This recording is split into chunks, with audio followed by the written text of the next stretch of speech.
বালু তুলে তারা ঘূর্ণিঝড়ে আসে, যারা পাহাড় কাটছে তারা ঘূর্ণিঝড়ে আসে।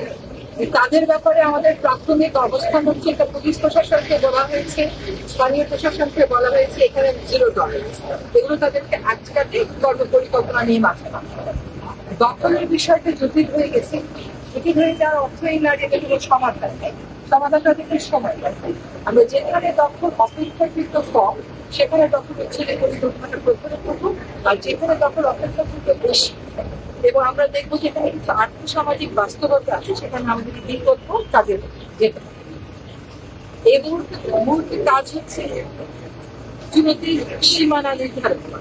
যে জায়গা দিয়ে বালু উত্তোলন করে সেই জায়গায় এমন একটা সুরক্ষা ব্যবস্থা করা যাতে বালু উত্তোলন করতে ঢুকতেও না পারে, বেরোতে না পারে। এখানে আপনারা জানেন যে গত 8 মাসে বলা হচ্ছে 12টা হাতি ঢাকার বাংলাদেশের বিভিন্ন জায়গায় মারা গেছে।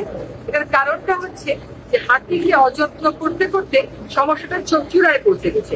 যখন সমস্যা চূড়ায় পৌঁছে যায় তখন তার একটা বিস্ফোরণ ঘটে। এবার সেই বিস্ফোরণটা ঘটেছে, এটা কিন্তু আমাদের ঠেকাতে হবে। আমরা হাতি মানুষের দণ্ড নিরসনে কি করা যায়, বিজ্ঞানসম্মত। আপনি কেইপিজেড এলাকার যে ইয়ার্কি করতো তাকে এনে চুনতি এলাকায় ইয়ার্কি বসালে তো হবে না। এখানে নতুন করে ওই কাজগুলো আমাদেরকে করতে হবে। আরেকটা যেটা আমরা বুঝতে পারছি যে অনেক মানুষের তো অনেক দিন যাবত এখানে থেকে গেছে, তারা কিছু কিছু দলিল কাগজপত্র তৈরিও করে ফেলেছে। আর আমার বন বিভাগ থেকে 4টা মৌজার কথা বলা হলো।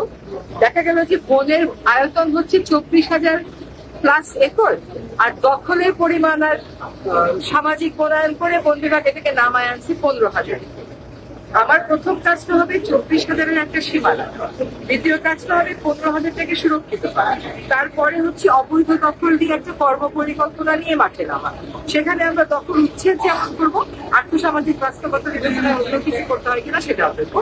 আর 5 নম্বর কাজ হচ্ছে হাতি মানুষের দ্বন্দ্ব নিরসন করা। একই সাথে মানুষই যে সবসময় তার ফসল রক্ষায় বা বাড়িঘর রক্ষায় হাতি মেরে ফেলছে তা কিন্তু না।